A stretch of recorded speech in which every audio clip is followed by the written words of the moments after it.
So, hello friends, greeting everyone. Thank you so much for your time. Welcome back to my channel Physioverse. This is Dr. Shweta and we are going to start with our second video. But before that, let's have a quick recap of the first one.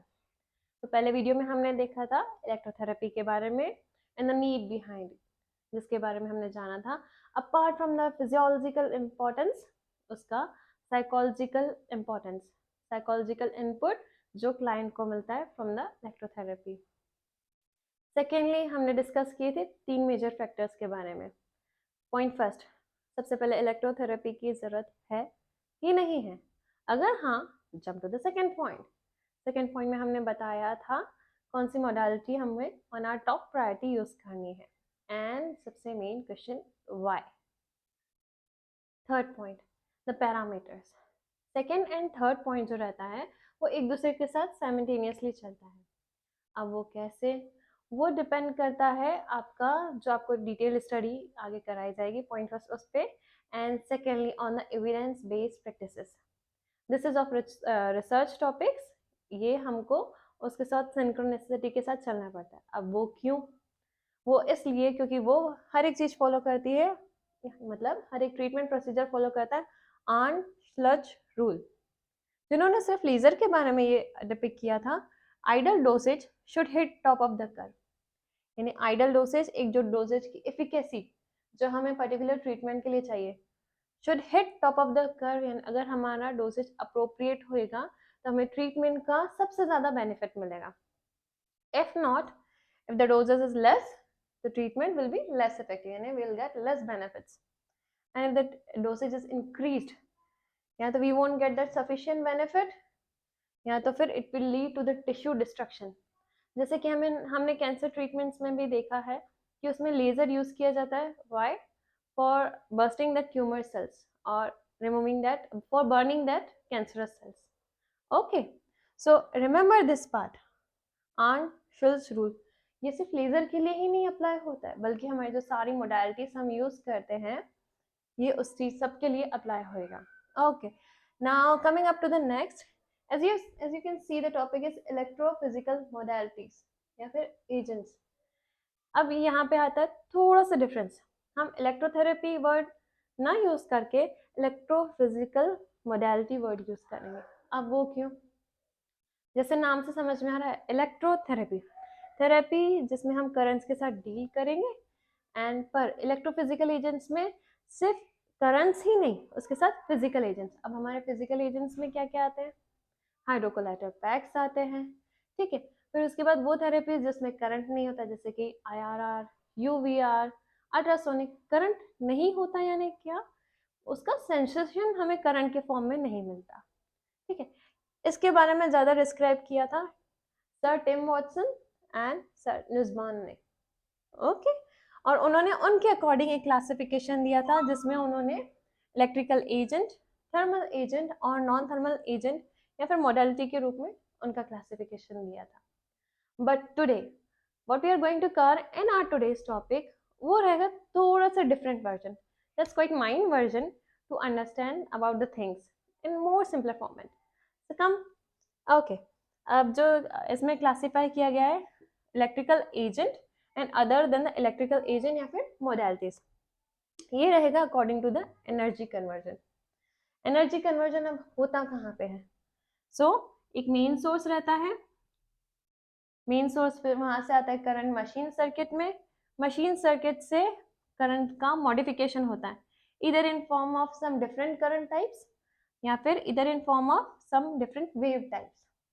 तो यहाँ पे आता है हमारे electrode जिसमें हमें वो sensation feel होते हैं, इधर it may be current type of sensation, इधर इट में बी टिंगलिंग या हीट या कभी कभी अल्ट्रासाउंड साउंड जैसे इसमें सेंसेशन आपको लो अल्ट्रासाउंड्स में लो इंटेंसिटी में आपको फील नहीं होते ये, and that comes to the client circuit.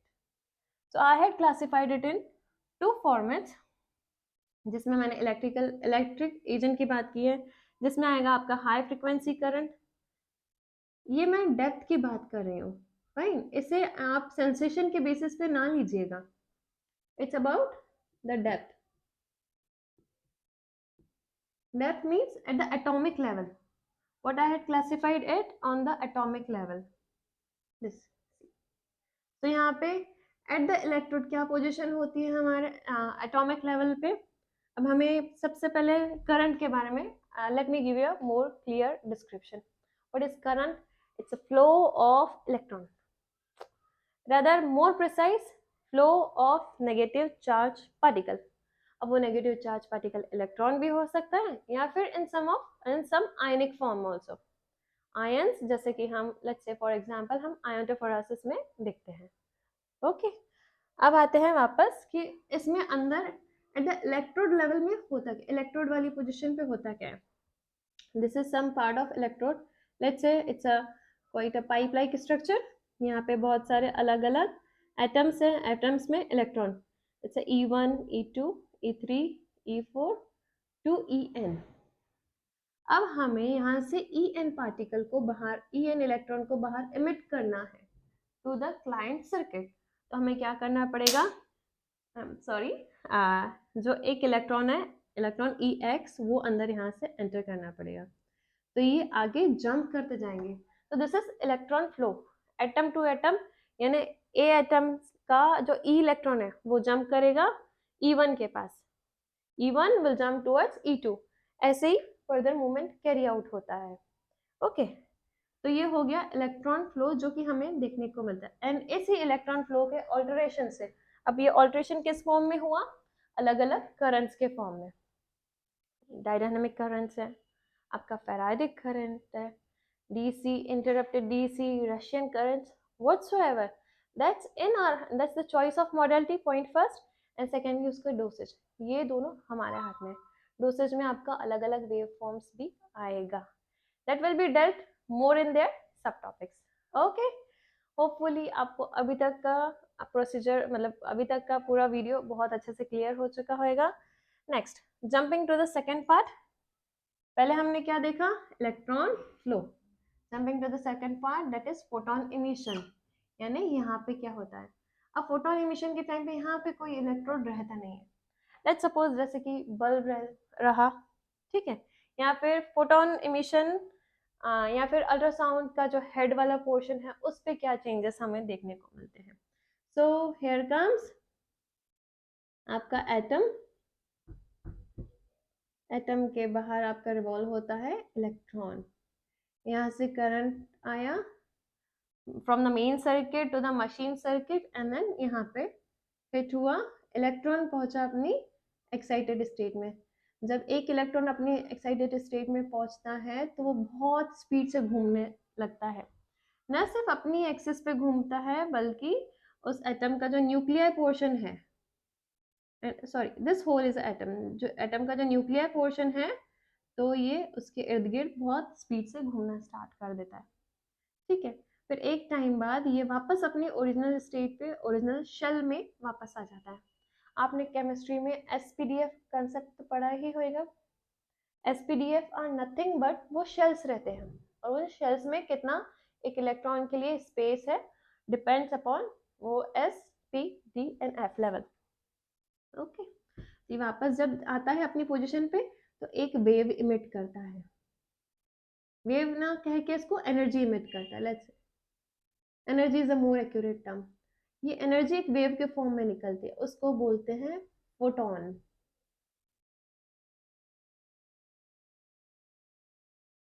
थोड़ा समझ में आया आपको? I guess I am quite more clear to you in the form of photon.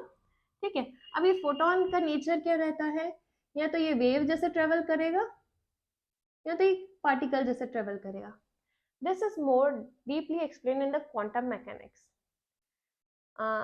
अगर आपको you want more videos on it, so please help me to know it in the comment, please help me in the comment section, आप बताएं इसके बारे में, will go with that. Otherwise फिर आता है नेक्स्ट टॉपिक हमारा, अब आता है वेव कैसे रहती, कितने टाइप्स की वेव रहती है। अब ये रहेगा हमारा वेव मोशन के अकॉर्डिंग, जो हम फिजियोथेरेपी में क्लासीफाई करते हैं। We classify into the two forms, एक आता है मैकेनिकल वेव और एक आता है इलेक्ट्रोमैग्नेटिक रेडिएशन। वैसे तो टोटल 7 टाइप्स की वेव रहती है, but will be dealing with 2 main form. अब मैकेनिकल वेव क्या रहती है, मैकेनिकल वेव वो रहती है जो जैसे एक मीडियम की जरूरत रहती है ट्रेवल करने में, वो मीडियम सॉलिड हो, लिक्विड हो, गैस हो। ठीक है। और EMR it doesn't require any medium, solid, liquid और गैसियस फॉर्म इसमें। And secondly mechanical wave classify होता है ट्रांसवर्स एंड लॉन्गिट्यूडनल वेव्स में। When I was in my college time ये टॉपिक मुझे बहुत ही कंफ्यूजिंग एंड बहुत ही इरिटेटिंग लगता था, because somewhere down the line they were mingling in my head. ना कभी डेफिनेशन समझ में आई थी ना कुछ, but later on gradually it became more clear to me. So let me explain you with what is transverse wave first. See, this portion is still of mine. Let's say it's by example. This portion is still. मेरे हाथ में एक रोप है, ठीक है। Rope का एक end still है and other end is moving. I am making it other end move like this up and down. जब मैं मूव कर रही हूँ, see my energy is going to the rope. I am working, मैं कुछ work कर रही हूँ तो वर्क हो रहा है, यानी कुछ ना कुछ एनर्जी कैरी हो रहा है, वो रोप में जा रहा है। और दूसरे एंड पे मुझे क्या फील होएगी, रोप का मूवमेंट फील होएगा या फिर वाइब्रेशन फील होएगा, ठीक है, एट द स्टिल एंड। तो मेरा एनर्जी किस डायरेक्शन में ट्रेवल हो रहा है, टुवर्ड्स द स्टिल एंड, यानी टुवर्ड्स दिस पार्ट। जबकि रोप का मूवमेंट कैसा आ रहा है, अप एंड डाउन, ठीक है। तो अब रोप को, यानी रोप कैसा ट्रेवल हो रहा है एनर्जी के इसमें, परपेंडिकुलर, ठीक है। अब रोप को हटा के वर्ड पार्टिकल यूज करो जो हमारी डेफिनेशन में आता है, ठीक है। My particle is going up and down in this motion and my energy was going in this motion, so it's perpendicular. This type of waves are called transverse wave, जिसमें energy का movement is perpendicular to the movement of particle. आपको समझ में आया? अगर नहीं तो please go rewind it for 10 to 20 seconds. It will be more clear to you. Next is longitudinal wave. Longitudinal wave में क्या आता है? Another will be taking example of spring, जो कि commonly हर बार हमें उसी से समझाया जाता है। I guess I'm quite good with जो मैं आपको एनर्जी के बारे में बोल रही हूँ। एनर्जी यानी क्या, कोई भी मूवमेंट हम अंदर की तरफ कर रहे हैं तो हमें कोई एनर्जी बाहर से दिखाई नहीं दे रही है, उसका पार्टिकल का मूवमेंट अंदर और बाहर, मतलब अंदर और बाहर वो रहता है उसका एनर्जी। तो ये स्प्रिंग है मेरे हाथ में, मैंने उसे कॉन्ट्रैक्ट किया, यानी मैंने बाहर से एनर्जी अंदर स्प्रिंग में डाली, ठीक है। स्प्रिंग में एक टेंशन जनरेट हुआ और वो टेंशन ने फिर एनर्जी कन्वर्ट करके बाहर की तरफ मेरे हाथ को धक्का दिया, ठीक है। तो पहले मूवमेंट कैसा हुआ अंदर स्प्रिंग का, अंदर की तरफ, और फिर ये गया बाहर की तरफ, यानी उसने मेरे हाथ को जब धक्का दिया था, ठीक है। सो और ये हुआ पॉइंट फर्स्ट एनर्जी के लेवल पे। जब स्प्रिंग कॉन्ट्रैक्ट हुआ तो स्प्रिंग भी अंदर की तरफ आया, अपार्ट फ्रॉम द रोप। रोप कैसा गया था, अप एंड डाउन मूवमेंट हुआ था रोप में, स्प्रिंग अंदर की तरफ कॉन्ट्रैक्ट हुआ एंड ये बाहर की तरफ आया, ठीक है। Same it was parallel to the energy, energy का मूवमेंट जिस तरफ था उस तरफ स्प्रिंग का भी मूवमेंट था। अब इधर से मैं स्प्रिंग वर्ड हटा देती हूँ, पार्टिकल वर्ड लेके आती हूँ। When the movement of energy and particle are going in a parallel direction, so that comes under longitudinal waves. Hopefully I'm more clear to you. I guess not hopefully but positively. Okay, now the second type of wave what we see is electromagnetic radiations, ठीक है, जो कि क्या produce करता है, हम EMS, एक बहुत ही अच्छा स्पेक्ट्रम प्रोड्यूस करता है, जैसे बोलते हैं इलेक्ट्रोमैग्नेटिक स्पेक्ट्रम। अब ये स्पेक्ट्रम कैसे प्रोड्यूस होता है, ये हमने यहाँ पे एक फोटोन देखा, पर क्या एक ही फोटोन निकलता है क्या?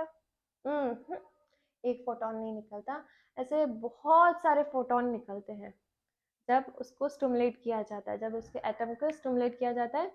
हाँ, डिपेंड अपॉन कि कितने इलेक्ट्रॉन एक्साइट हुए या फिर कितने नंबर ऑफ एटम को इलेक्ट्रिकली चार्ज हुआ।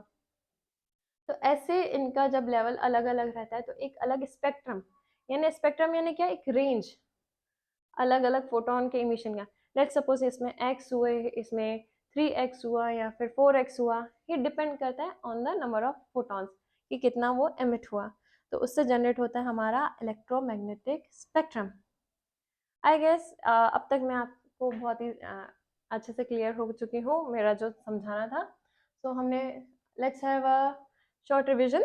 इसमें क्या किया था, इलेक्ट्रिकल फिजिकल मॉडलिटीज के बारे में हमने समझा था, how it is different from the word electrotherapy. जो कि आजकल ये यूज मतलब ये यूज हो रहा है, और ये दिया था word by sir Watson and sir Nusbaum. Then we had dealt with one rule, जिसे आर्न शुल्स रूल कहा गया है, जिन्होंने बताया था ideal dosage should hit top of the curve. Okay, next coming up to the depth, जो science behind electrophysical agent है हर एक इसमें। तो हमने इस लेवल पे डिस्कस किया है अभी जो मशीन सर्किट से क्लाइंट सर्किट के बीच का एरिया है।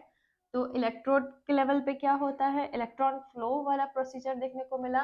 बाकी जो मोडालिटी जो करंट के फॉर्म में हमको क्लाइंट को नहीं देती, दूसरे फॉर्म में देती है, in some form of heating और से some form of radiation, not in some form of heating but in let's example in some form of radiation, या फिर in some form of sonic waves या फिर laser waves. तो वहाँ पे होता है फोटोन का इमिशन।